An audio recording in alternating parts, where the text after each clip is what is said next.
Muy buenas a todos, bienvenidos otra semana más a Espacio Europa en Multicanal Radio. Una semana calentita, ya os conté la semana anterior que iba a estar en Alemania cubriendo las elecciones del país. Obviamente de eso vamos a hablar hoy, nuestros invitados de hoy.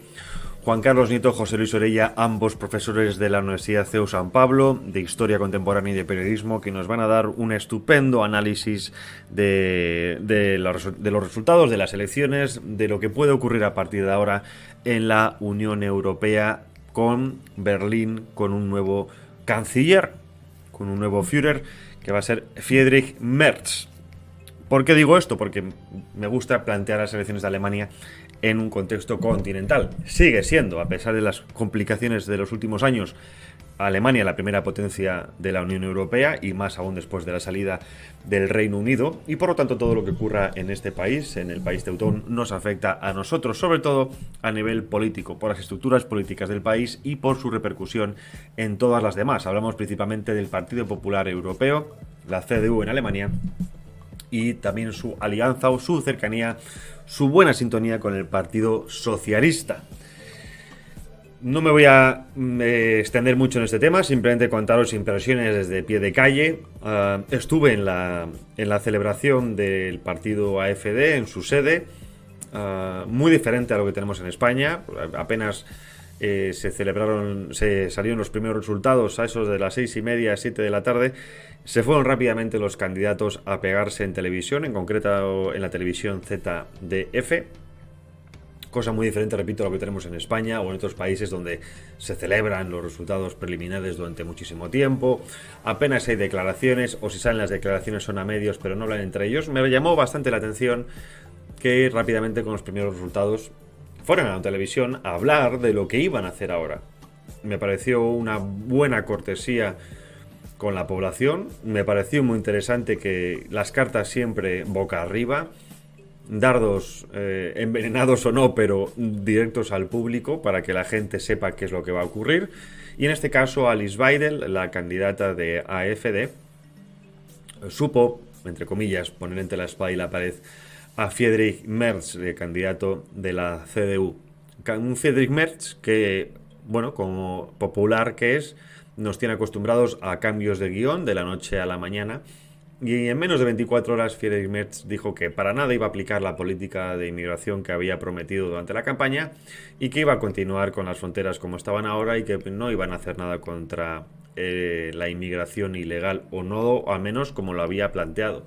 ¿Y por qué digo esto? Bueno, porque en el nivel español tenemos dos ejemplos recientes: el Partido Popular de Mariano Rajoy, que dijo que no iba a subir los impuestos y lo subió, y tenemos el Partido Popular de Pablo Casado, que dijo que iba a proteger la vida, y cuando ganó su candidatura o su presidencia en el Partido Popular, dijo que eso era muy de derechas y muy conservador y que no iba con él. En fin, cosas de la política, cosas de mantener y retener el poder, y por lo tanto cosas del periodismo, y estamos aquí para contarlo.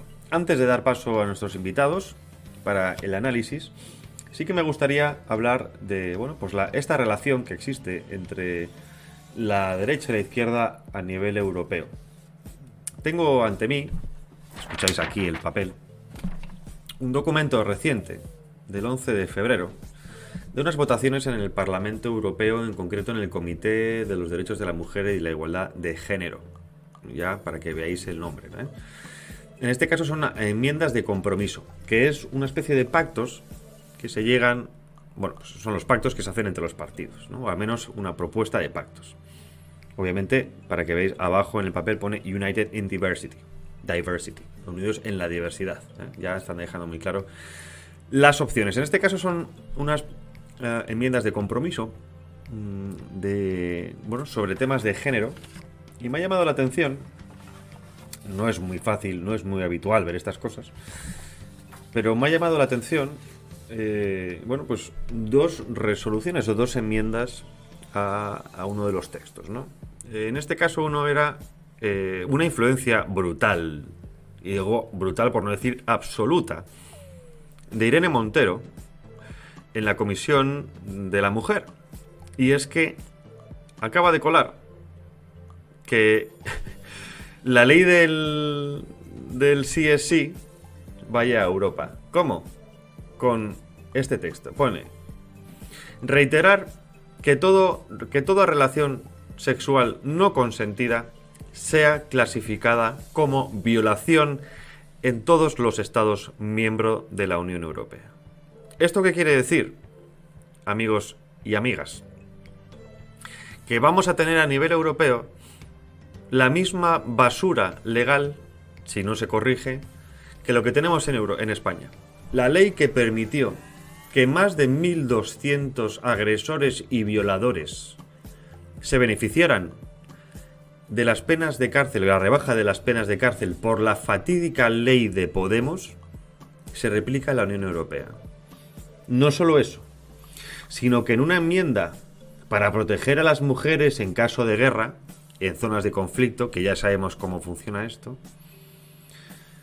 se les proteja y se blinde su acceso a los sistemas de salud reproductiva. Es decir, aborto. Es decir, es que hay que tenerlos cuadrados, ¿eh? Para proteger a la mujer en zonas de conflicto hay que proteger el aborto. Yo no entiendo muy bien cómo protege a la mujer en zona de conflicto el aborto, pero se quieren blindar los accesos al aborto. Es decir, no se necesita más protección física, de salud, no sé, cualquier otra cosa que pueda imaginar material, sino el aborto. Y esto está votado por Asita Kankó, que es representante del partido ECR, que es el antiguo partido de Vox, el antiguo grupo de Vox. ECR, los conservadores reformistas, que cada vez parece ser que tienen menos de conservadores y más de reformistas. El grupo de Giorgia Meloni. Asita Kankó, amiga o antigua amiga de Puigdemont, por cierto. Votado por Irene Montero. Votado por el Partido Socialista. Votado por Renew. Votado por el Partido Popular. Y votado por los Verdes. Todos los mismos que se protegen en la Unión Europea, votando esto. Repito, 2 enmiendas. Una, considerar todo tipo de sexo no consentido como violación, es decir, eliminando todo lo demás, que ya sabemos a dónde lleva eso, es decir, al beneficio penal de los agresores y violadores. En España, repito, tenemos el triste recuerdo de los más de 1.200 agresores y violadores beneficiados penalmente con esta ley. Y nuevamente, que en caso de conflicto, es decir, aprovechando que el Pisuerga pasa por Valladolid, se proteja o se bloquee o se defienda el derecho de la mujer a servicios abortivos. Esto, repito, votado por el grupo ECR. Asita Kankó, la podéis buscar. Es una separatista belga, a la que pude entrevistar, por cierto, durante las elecciones europeas pasadas, que dijo una cosa que me sorprendió, supongo que buscando cierto acercamiento del grupo, que von der Leyen era una gran mujer y que tenía grandes planes para Europa, que habría que ver, a ver qué planteaba en la comisión, pero que no se oponían a su candidatura. Repito, lo tengo ante mí, lo podéis buscar. Si queréis, es el del 11 de febrero 2024/2019 DEC, Compromise Amendments de la Comisión de la Mujer y de la Igualdad de Género. Bueno, sorprende que un grupo conservador, que supuestamente tendría que estar bloqueando o al menos frenando ese tipo de cosas, que entiendo muy bien que haya que luchar por los derechos de la mujer, que entiendo muy bien que haya que luchar por la igualdad, pero que se acaba de comer una propuesta de Irene Montero, o una propuesta de The Left, la izquierda radical, representada por Irene Montero. Podemos estar replicando sus fallidas propuestas políticas en el Parlamento Europeo con el beneplácito, en este caso, de un grupo que no me esperaba, que es el ECR. Si así está el ECR, ¿cómo estará el Partido Popular? ¿Cómo estará el Partido Socialista y cómo estará todo lo demás? Ojalá me equivoque, pero no pinta nada bien esta legislatura teniendo solo a patriots y a soberanistas a la derecha, o al menos en estas cosas. Ya sé que, y además lo habéis escuchado, que si Vox está con los abortistas, con los separatistas, bueno, pues parece ser que no solo están en patrios, si es que están, y ahí está el ECR, que repito, y además lo hemos explicado varias veces, no tiene nada que ver un partido con un grupo. Sí tiene que ver, digamos, en líneas generales, pero como comentamos, hay una izquierda y una derecha en cada grupo, ¿no? El Partido Popular tiene su izquierda, que es más afín al Partido Socialista, y su derecha, que es más afín al partido ECR. El ECR tiene su izquierda, que es más afín al Partido Popular, y su derecha más afín al Partido Patrios, etcétera, etcétera, etcétera. Es decir, hay vasos comunicantes, sí, obviamente. Pero no me esperaba esto del grupo ECR. No me lo esperaba. En fin, vámonos a publicidad para analizar, repito, el tema de la semana y el tema de las siguientes semanas, que no es otra cosa que las elecciones alemanas y su repercusión en todo el continente. No os vayáis, 2 minutitos y estamos de vuelta. Sumérgete en los entresijos de la contabilidad de una manera accesible y práctica con Cómo leer un balance sin ser economista. Un libro de Ricardo Martín Almagro que te ayudará a utilizar con soltura conceptos fundamentales para el día a día de tu empresa. Empieza a dominar las herramientas a tu alcance para poder realizar la mejor radiografía de tu empresa y saber qué está pasando dentro de ella. Con un enfoque decididamente funcional y de la mano de numerosos ejemplos ilustrativos, Cómo leer un balance sin ser economista es la mejor introducción posible al desconocido mundo de los activos, los pasivos y patrimonios netos para quienes no quieren hacer de ellos un estorbo, sino un aliado para su éxito laboral. Cómo leer un balance sin ser economista. Consigue ya tu ejemplar en cualquier librería, en Amazon o en el Corte Inglés.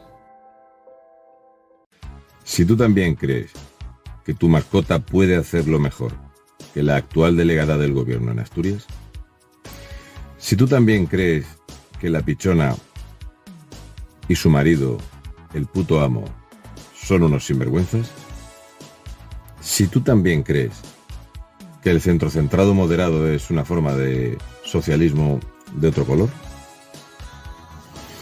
Multicanal Radio, El Hachazo, de lunes a viernes, de 10 a 12. Centrocentrado moderado. Eservín. 910-708-190. Expertos en jardinería. Limpieza de comunidades y conserjería. Eservín. 910-708-190. También puede escribirnos a info@eservín.com. Usted a lo suyo, que de sus instalaciones nos ocupamos nosotros. Contrátenos y le haremos a su comunidad un estudio de viabilidad y coste de autoconsumo energético mediante placas solares. ¿Sabías que una famosa marca de refrescos llegó a tener en su poder una de las mayores flotas militares del mundo gracias a la Unión Soviética? ¿Cuándo se le ocurrió al Estado jugar a la lotería? ¿Por qué Isaac Newton y miles de personas vieron su fortuna ahogada en las aguas de los mares del sur? ¿Sabías que los primeros recortes datan del Imperio Romano? La obra Eso no estaba en mi libro de Historia de la Economía de Ricardo Martín Almagro responde a estas y más preguntas sobre las curiosidades que rodean la historia mundial económica. Fabulosas aventuras y olvidadas desventuras que suelen quedar fuera de los libros clásicos y que sin duda merece la pena conocer y saborear con verdadera fruición. Eso no estaba en mi libro de Historia de la Economía de Ricardo Martín Almagro. Hazte con él en Amazon, en la Casa del Libro, en el Corte Inglés o también pregunta en tu librería más cercana. La verdad objetiva es la verdad objetiva, pague quien pague. Así que no te digan eso de si quieres periodismo independiente, apoya el periodismo independiente, porque claro, queremos seguir siendo independientes. No, mira, aquí vamos a seguir siendo independientes, nos apoyes o no nos apoyes, aunque preferimos que lo hagas. No te pierdas La Estoa, de lunes a viernes de 18 a 21 horas, donde tenemos política, economía, actualidad, invitados excepcionales, que gracias a la censura, pues los tenemos nosotros. Algo bueno tenía que tener esto. De lunes a viernes, de 18 a 21.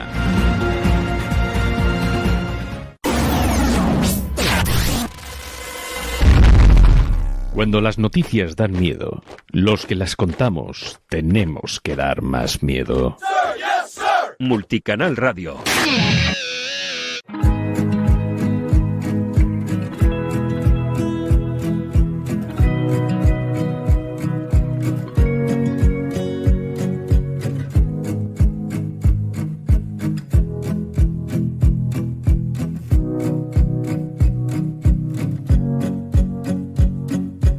Ya estamos de vuelta de la publicidad con nuestros invitados de hoy.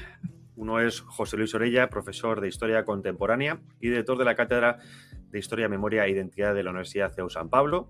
El otro también es de la Universidad CEU San Pablo, que es Juan Carlos Nieto, profesor de Periodismo. Hoy les he traído aquí para hablar de la noticia del fin de semana y de toda esta semana y posiblemente de las semanas que vienen por delante, que son las elecciones alemanas. Ya sabéis, me habéis escuchado hablar que entiendo estas elecciones también como unas elecciones europeas, no de la Unión Europea, pero sí a nivel europeo, porque Alemania es, sin duda alguna, sigue siendo la primera potencia continental e influye en lo que pueda ocurrir en los demás países. Muy bienvenidos, mucho gusto que estéis aquí con nosotros hoy en Espacio Europa de Multicanal Radio. Un placer. Muchas gracias. Es un placer estar aquí. Bueno, antes de pasar al medio de la cuestión a nivel más preciso, me gustaría que contarais un resumen general o un análisis general de cómo habéis visto estas elecciones. El que quiera primero. Si queremos, empezamos con José Luis.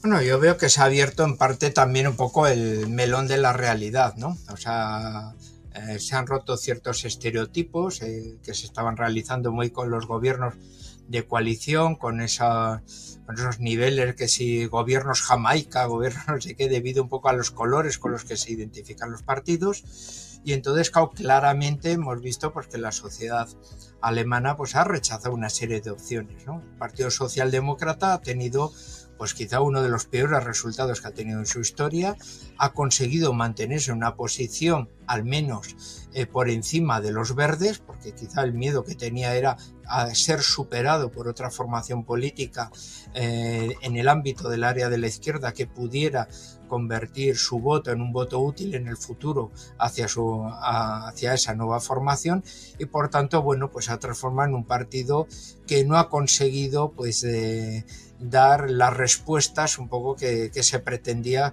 ni a nivel de energía, ni de economía, ni de liderazgo político, ni con lo de la guerra de Ucrania, ¿no? Y ha sido castigado formidablemente, y ese voto no ha sido recogido por los verdes, los cuales son en parte también grandes culpables por el tema de la energía.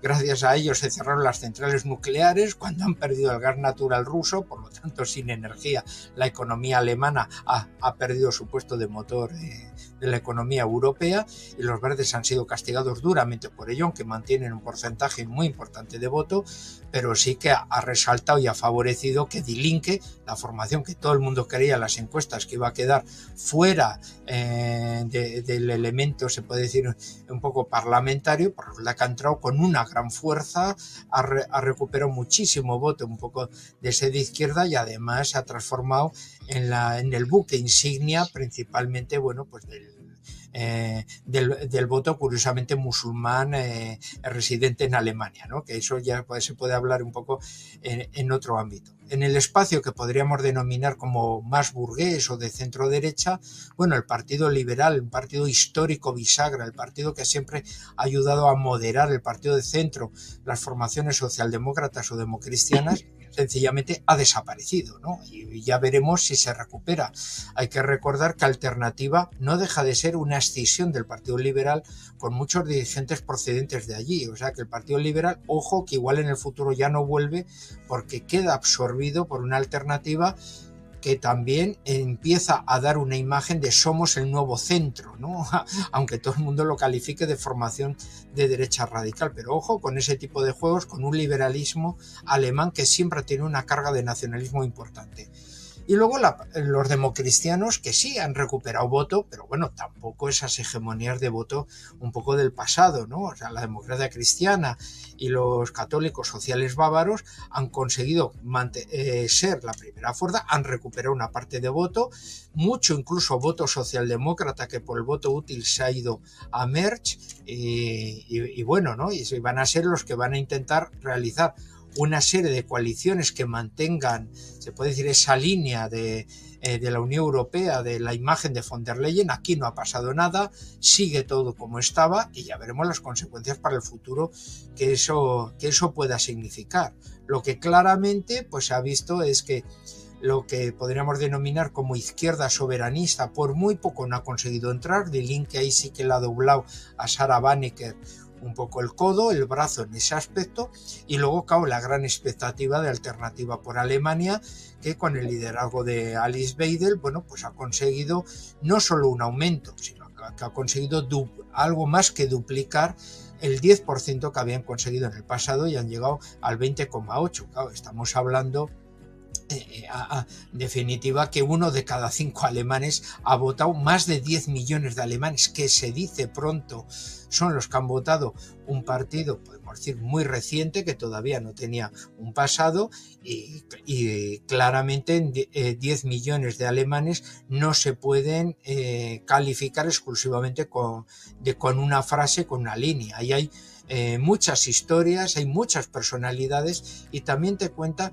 muchos problemas de tipo económico, que el voto esté muy concentrado en los Länder orientales de la antigua República Democrática Alemana, etcétera, ¿no? Y esencialmente, bueno, pues un partido que quiere terminantemente que acabe el conflicto de Ucrania, ¿no? Así que, en fin, hay muchas cosas para hablar. Exacto. Ahora entraremos de pleno en todas esas. Juan Carlos, por favor, dale una visión general y ahora entramos de lleno en cada uno de esos temas. Porque ya has tocado muchos, precisamente los que quería tratar, pero para poder tener una visión general de la opinión de cada uno. Sí, bueno, primero decir que estoy muy de acuerdo con José Luis en la mayoría de lo que ha dicho.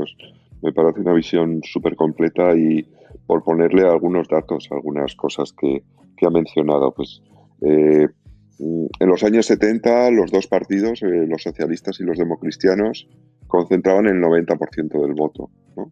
Ahora estamos en el, si no recuerdo mal, el 44,5%. Esto es un cambio. Se ha abierto el melón de la realidad, como decía José Luis. La campaña ha tenido de todo. Es decir, primero ha tenido una crisis, después los liberales se van del gobierno, y se van porque se ven en las encuestas en el 3%.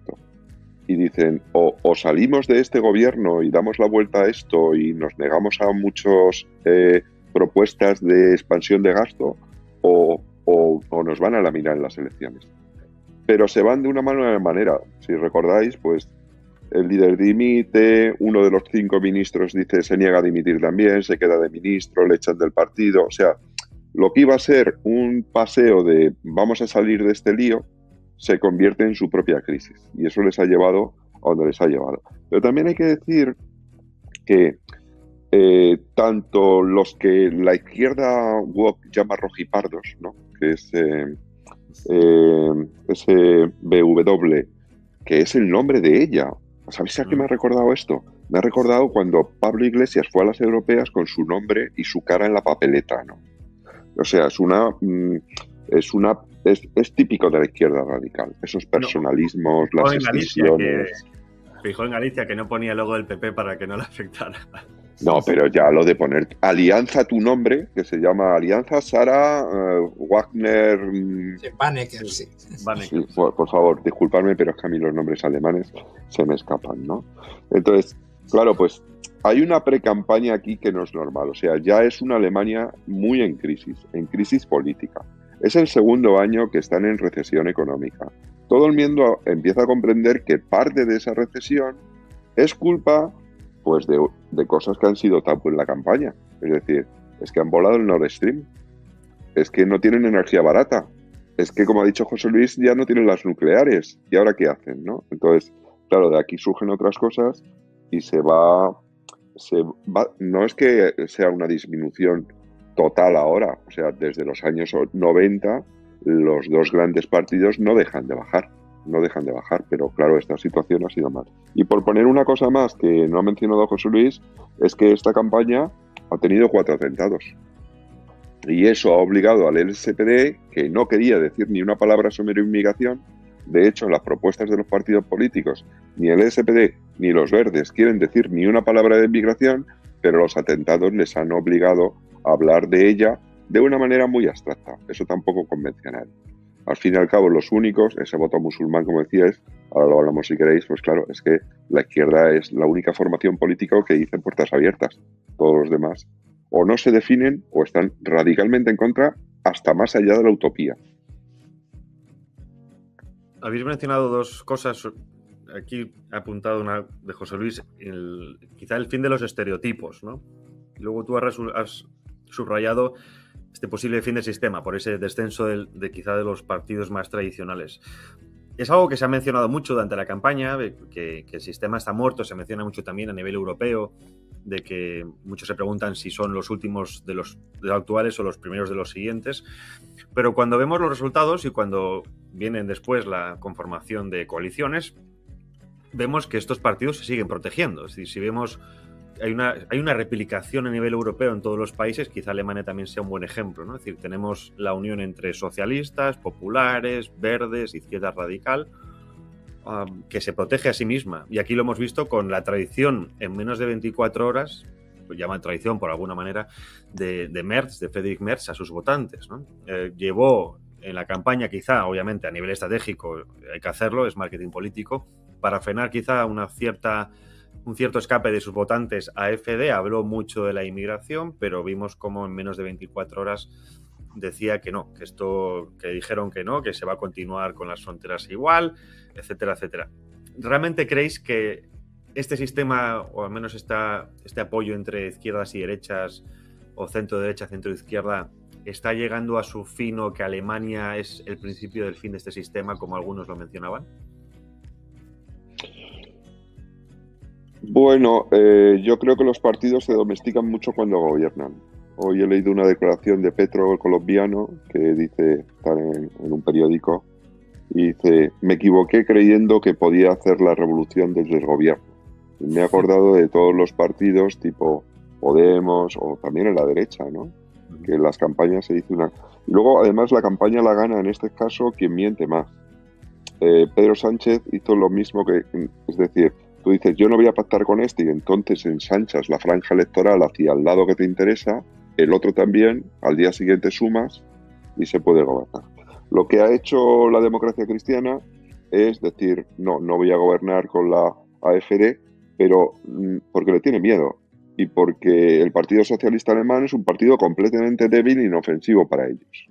Entonces, esto que acabas de decir, de que al día siguiente se desdice de lo que ha dicho en su programa electoral y dice las fronteras van a seguir igual, es lo que te decía con las promesas electorales que van más allá de la utopía. Porque para cerrar las fronteras de Alemania y el espacio Schengen tendría que salir de Europa. Tendría que hacer un, ¿cómo lo llaman? Brexit, ¿no? Un Brexit germano, ¿no? Y eso no es posible. Entonces, se están diciendo cosas que no son posibles y que cuando se llega al gobierno, sea quien sea, pues va a tener que ver que la realidad es muy, muy pesada. Eso no significa que no vaya a haber cambios, pero no los que dicen los programas electorales en sus versiones más utópicas. José Luis. Un poco de la misma forma, ¿no? Porque los partidos tradicionales no están representando los problemas reales, más bien son reflejos, son portavoces de grupos de interés y por tanto ven un poco la situación de estos cambios como algo pasajero, ¿no?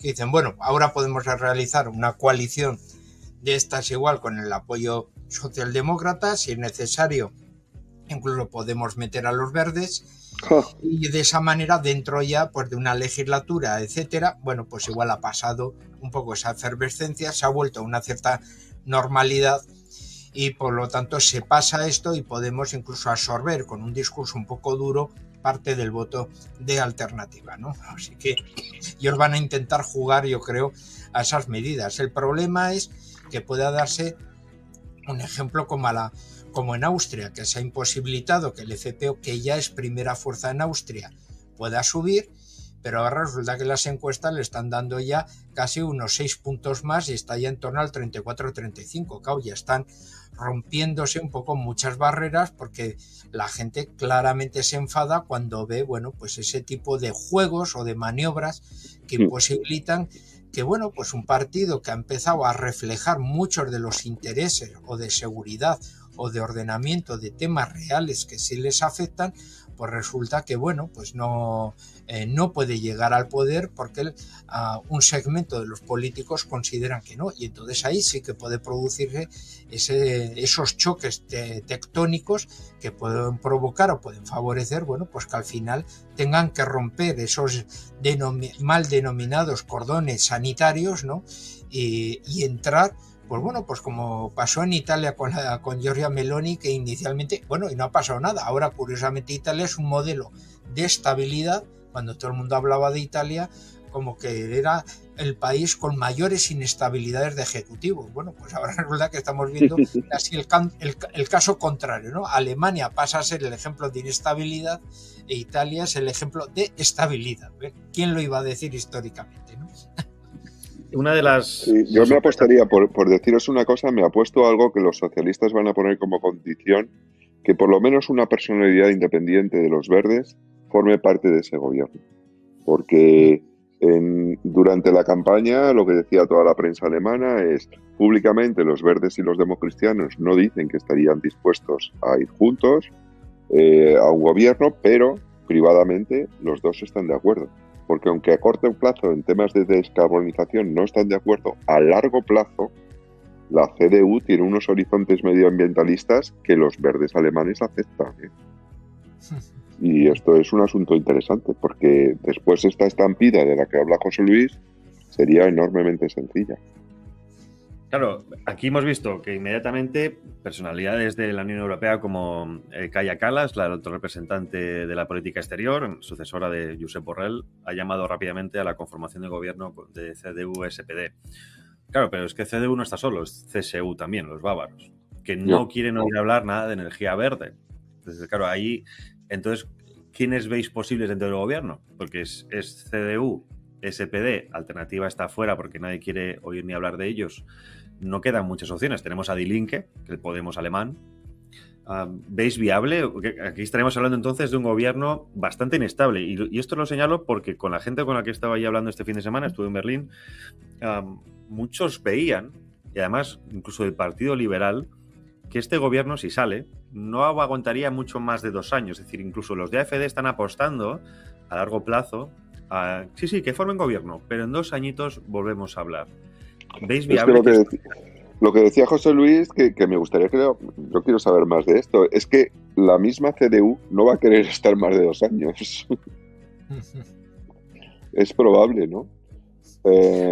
Pero por desgaste, por incomodidad, porque, bueno, pues el globo sonda ya se lo han enviado, es decir, a Olaf Scholz pues no le va a quedar otra, ¿no? Es curioso que también se invierten los papeles en España. Vemos también que, de alguna manera, otra vez nuevamente, la Unión Europea está por esa Großkoalition, ¿no? La gran coalición, intentando que sobrevivan estos dos partidos, que son los 2 pilares de la Unión Europea. Hemos visto, por ejemplo, a Feijóo en España diciendo que está en manos del PSOE que el PP no pacte con Vox, que tiene narices la cosa. No, lo que pasa es que yo creo que con el tiempo también se pueden igual arreglar las componentes. ¿En qué me baso en ello?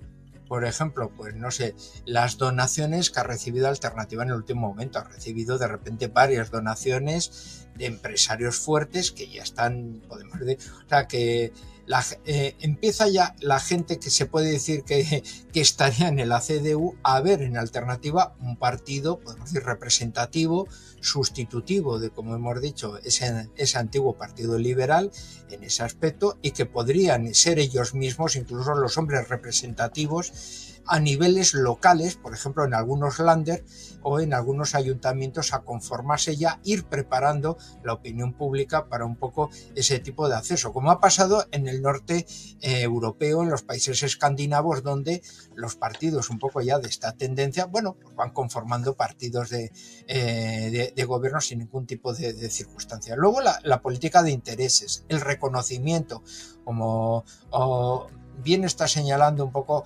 Juan Carlos sobre el tema de la política energética, que yo creo que es muy interesante. La visión, por ejemplo, de que la energía nuclear es una energía medioambiental y por lo tanto es tratable.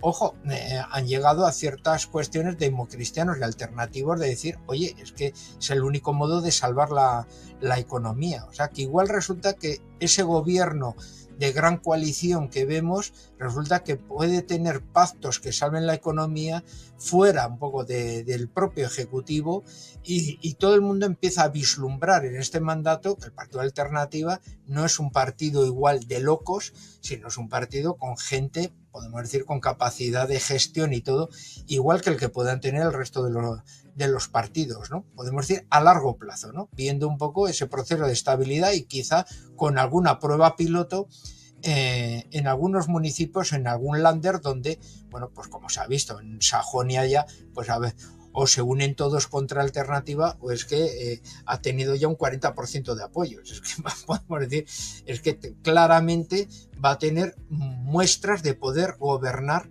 y tener una muestra práctica de poder enseñar cómo se gobierna. Y tengamos en cuenta la política que se tenía sobre la CSU en el pasado, ¿no? También con Franz Josef Strauss, también les llamaban extremistas y de todo, ¿no? Has mencionado aquí lo interesante, ¿no? Que cómo se divide el mapa alemán en función del voto. Alemania del Este es AfD. ¿Esto por qué creéis que es? Hombre, son un poco como los perdedores, ¿no? O sea, quiero decir claro, que... son los que es muy difícil de engañar. Porque ya lo han vivido todo, ¿no?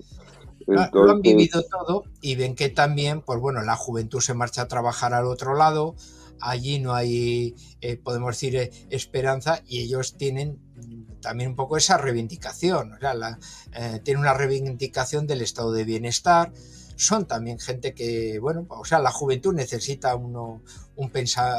necesita una ilusión, no la tienen los alemanes del este. Las personas mayores, bueno, siguen votando a los partidos tradicionales, pero ellos sí que quieren un cambio, y además, como son los que están en mayor situación de desempleo, con trabajos industriales, son los que están compitiendo además con los inmigrantes recién llegados que trabajan por la mitad de sueldo de ellos. Claro, en definitiva, son los que se les junta todas las placas tectónicas de imposibilidad de comprar una casa, de formar una familia, de poder mantenerse con un sueldo, sino con varios sueldos de precario, y encima compitiendo con una gente que acaba de llegar y que no tiene sentimientos de integración. Claro, es que se les junta todo, ¿no? Al final estallan y ningún partido de los tradicionales los representa.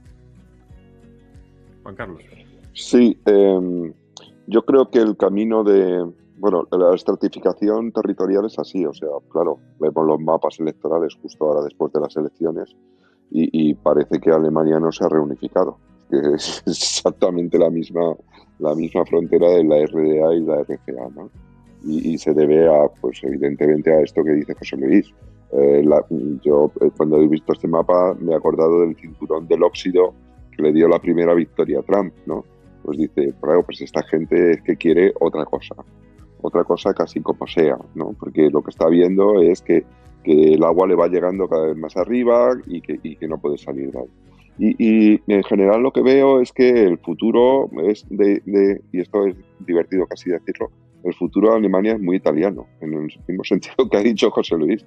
Como he dicho antes, los partidos se domestican cuando llegan, pero le pueden mostrar a poderes profundos, económicos, que ellos no van a hacer saltar el país por los aires.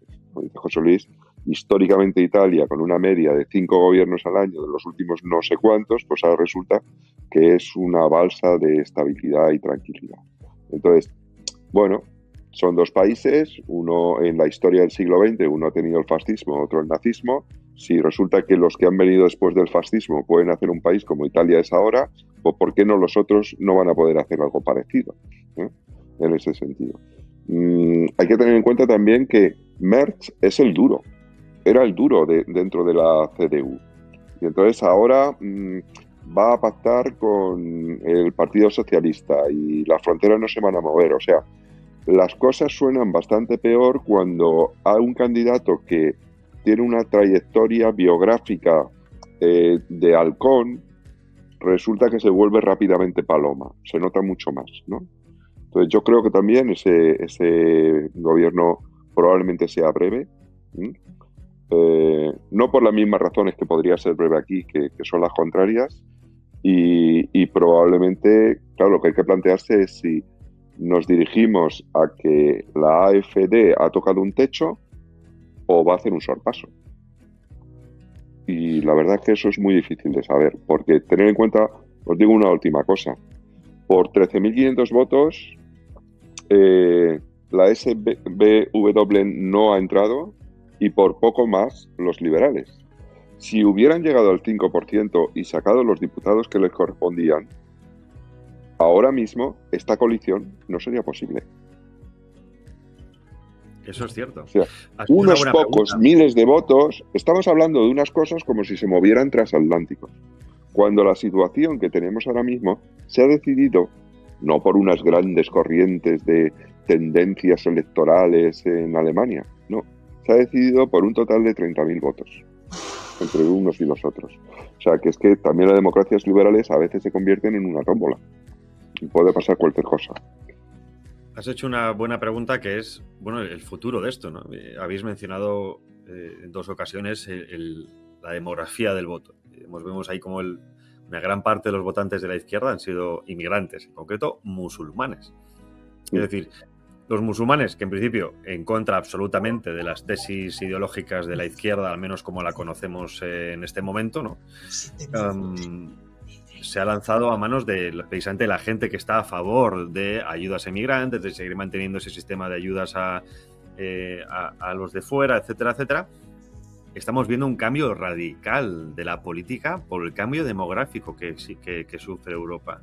Y ahí entro con la pregunta que has hecho, ¿no? Es decir, ¿cuál va a ser el futuro de los partidos, llamémosle si queremos soberanistas o más nacionalistas, cuando cada vez van a quedar menos nativos europeos y más gente de fuera, que son los que precisamente van a votar a estos partidos, sean de izquierda o de centro derecha? ¿Cómo valoráis esto? Porque desde luego el futuro no pinta nada bien. ¿El futuro a qué plazo? Porque claro, si estamos hablando a 4 años es una cosa, si estamos hablando a 25 es otra, ¿no? Entonces la gente que está en el poder hoy en día, lo que pase dentro de 25 años yo creo que no está dentro de... Mira, esta polarización que ha habido en las elecciones alemanas y que ha habido en las americanas y que hay en España y que hay en todas partes, no tiene un solo motivo, yo creo que tiene dos. Uno es que hay un enfrentamiento en efecto de dos cosmovisiones. Una cosmovisión woke y una cosmovisión más tradicional. De acuerdo, ese enfrentamiento existe. Pero yo creo que más potente todavía que eso es que todos los resortes, las herramientas, las armas de lucha por el poder de distintas bandas y élites que luchan por él se han vuelto muchísimo más peligrosas, muchísimo más efectivas, y la lucha política en sí, sin tener en cuenta las ideas que defienda cada cual, se ha vuelto algo letal y muchísimo se ha recrudecido.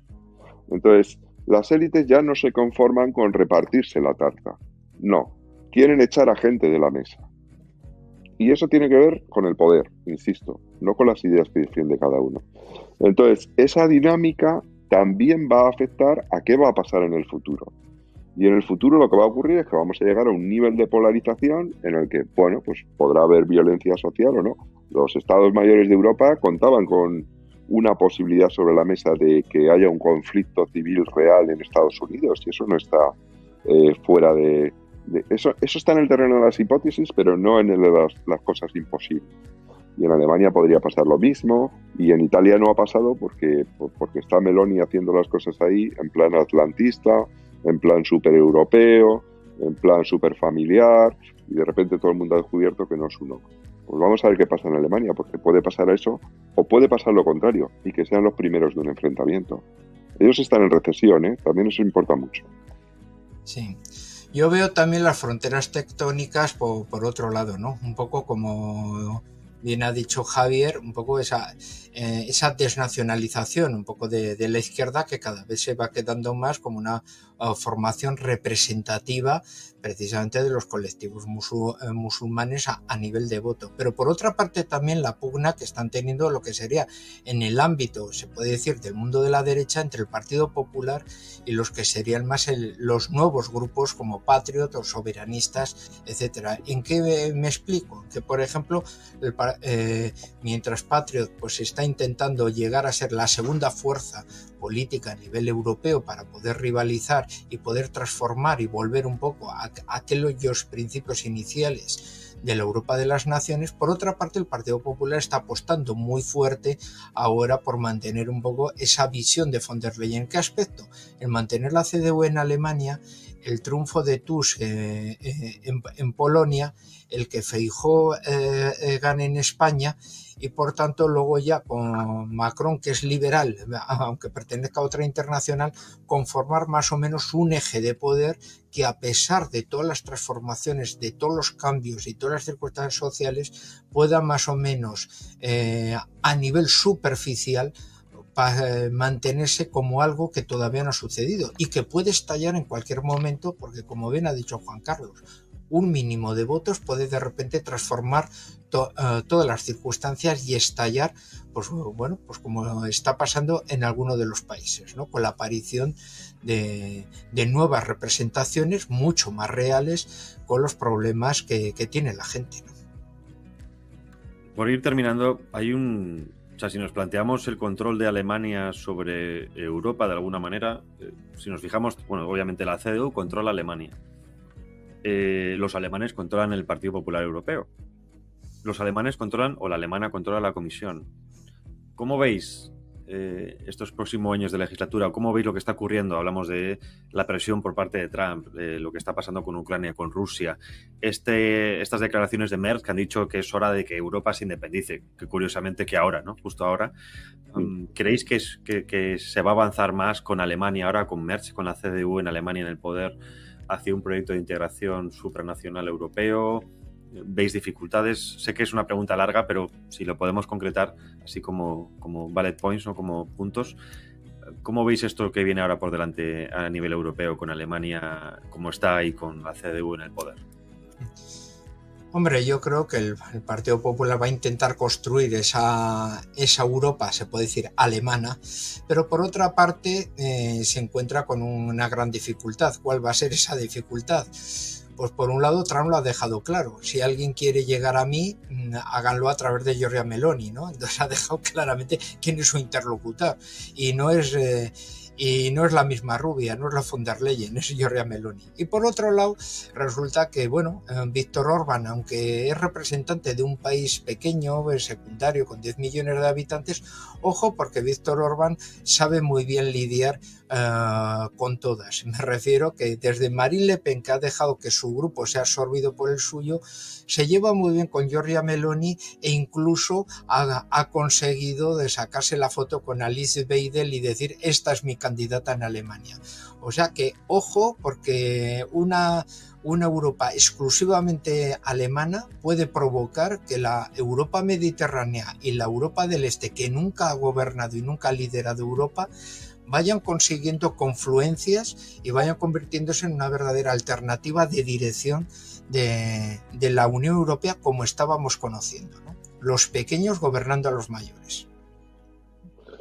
Yo creo que en una situación de inestabilidad, que creo que va a existir, porque el giro de Estados Unidos significa mucho para los europeos, los alemanes no van a poder hacerse con las riendas de toda Europa. Como dice José Luis, o sea, el mundo ya es muy multipolar, pero Europa también ya es multipolar, ¿no? O sea, ya no es el centro del mundo occidental los Estados Unidos y el centro de Europa los alemanes. Los ingleses están fuera, si algún día vuelven tendrán muchos años, y eso significa que dice todo el mundo: no, pues los alemanes quedan aquí como fuerza principal. Bueno, pero es que están muy débiles. Es que tienen una industria que está tocada de muerte. Es que no se hace No se puede hacer un plan energético nuclear en menos de 20 años. Es que hacer una central nuclear cuesta, aunque se pusieran a hacerla mañana, es que cuesta años. ¿Y de dónde vas a sacar el uranio? Y bueno, pues o el plutonio, todas las cosas que sean. Yo veo una Alemania muy decadente en los próximos años y, como dice José Luis, veo fuerzas que estaban hacia afuera, los mediterráneos, los del este, que pueden ser muy pujantes. A lo mejor volvemos a tener una Europa pues de muchas naciones, no de un centro burocrático y un centro económico en Alemania. De todas maneras, Alemania siempre ha sido demasiado grande para algunas cosas y demasiado pequeña para otras. Eso le ha impedido liderar. Y si además está débil como ahora, yo no creo que sean tan potentes. Esto último que has dicho, ¿te refieres a que la Unión Europea se va a debilitar como centro de poder o va a ser una Europa más dividida pero sigue siendo unida? Yo creo que va a estar más dividida y que se va a debilitar como centro de poder. O sea, esta decadencia, que no es de hoy ni de estas elecciones alemanas ni de nada, que viene una decadencia en términos espirituales, en términos económicos, en términos geopolíticos, en cómo se va a hacer Europa a cargo de Ucrania. Pero si es que es una cosa que no puede pensar nadie. ¿Qué vamos a hacer? ¿Un ejército europeo? Pero si eso no va a existir. Deberíamos tener una fuerza de intervención de paz, pero nada más. Y aún así, la mitad de los países no quieren mandar ni un soldado a ninguna parte. O sea, dicen, no, es que tenemos que subir las inversiones económicas. Sí, bueno, y luego las puertas, ¿quién las pone dónde? Es que la gente no quiere. En la misma Alemania los verdes se niegan, la izquierda se niega. No sé, no me parece que Europa tenga mucho futuro en el próximo medio siglo, más que el resurgimiento de algunas fuerzas que estaban completamente apagadas. Con esto, José Luis, última pregunta. Bueno, en el tema Polonia, la rivalidad Polonia-Alemania en este aspecto, que los polacos apostaban quizá por recuperar o intentar arañar cierto poder en la Unión Europea con la decadencia de Alemania. ¿Cómo ves esto en los próximos años? Teniendo en cuenta que hay elecciones pronto en Polonia, quizá vuelvan de nuevo a la derecha. Hombre, se va a convertir en uno de los temas trascendentales en Polonia, teniendo en cuenta que Donald Tusk, por ser de la minoría Mazur, ¿no?, que siempre han sido considerados una especie de minoría muy germanizada, muy amigos históricamente de Alemania, y por lo tanto un hombre que actúa según los intereses de Alemania, pues el tema alemán va a convertirse en un tema de toma y daca, en el aspecto de que la alianza que forma parte del gobierno va a ser vista como los que son amigos de Alemania, y los que están en la oposición van a jugar plenamente esa carta soberanista de nacionalistas polacos, decir, estamos en contra de Alemania, no queremos que nos gobiernen ni el Merz, ni la von der Leyen, ni nada. Entonces sí que va a entrar en un juego activo, podemos decir, ese sentimiento nacionalista polaco de desconfianza a Alemania, para intentar la oposición conseguir unos tantos porcientos muy mejorables de voto con respecto a la actual coalición de gobierno. Pues nada más, se nos acaba el tiempo. Muchísimas gracias, José Luis Orella, Juan Carlos Nito, ambos profesores de la Universidad de San Pablo. Gracias por esta clase, nunca mejor dicho. Volveremos a hablar de estos temas que sin duda alguna van a marcar el futuro más próximo de la Unión Europea. Habéis hablado de un tema que estaba muy candente, el tema del ejército europeo. Quizá uno de los sueños históricos de los fundadores de la Unión Europea, tener ese ejército, o la OTAN europea, que algunos hablan de ello, y que con la excusa de Donald Trump están buscando esa desconexión, entre comillas, que no sé hasta qué punto será una desconexión más sobre papel que en la realidad. Un placer, muchísimas gracias por estar con nosotros. Hasta pronto.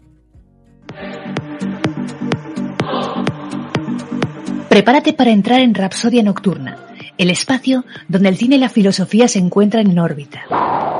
Sintoniza para embarcarte en una reflexión estelar. Rapsodia Nocturna. Tu conexión con el pensamiento acaba de comenzar. Todos los martes y jueves de 12 a 1 de la noche. Solo en Multicanal Radio.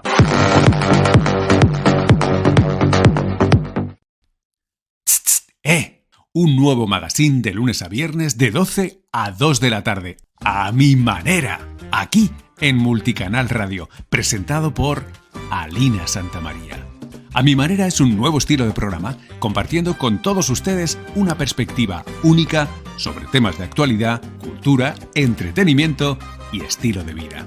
Tenemos muchísimas secciones, noticias curiosas, recomendaciones de libros, corazón, tips de salud y bienestar y, por supuesto, la mejor música para alegrar tu día a mi manera.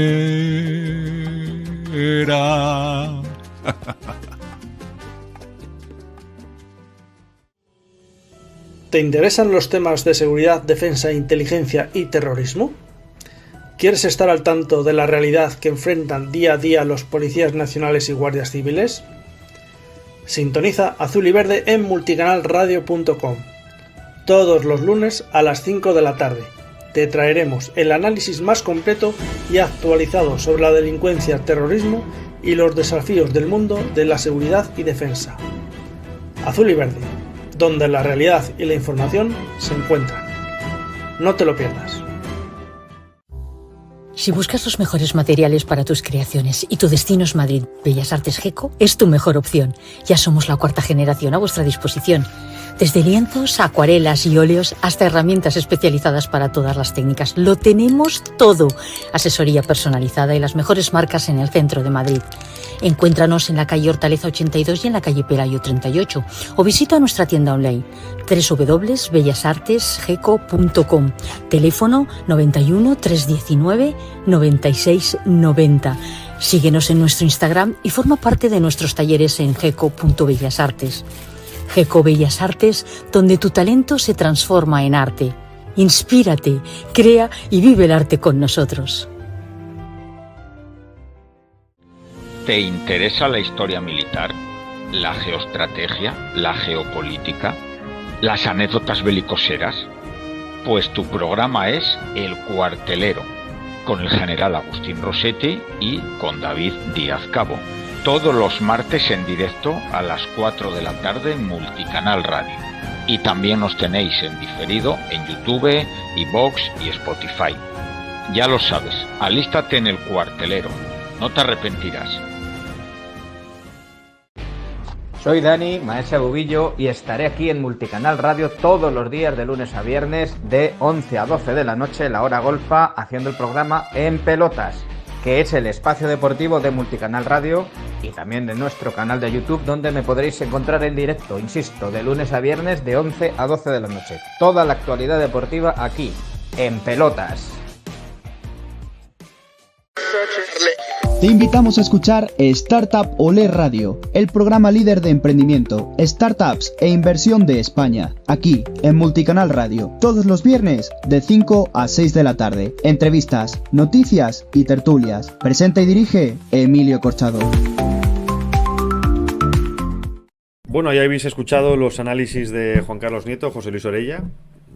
Una clase, como buenos profesores que son, de una realidad interesante e importante que es las elecciones en Alemania, lo que puede ocurrir y cómo puede repercutir en el continente, que es lo que realmente me interesaba que hoy tuvierais de análisis. Volvemos la semana que viene, disfrutad y hasta pronto.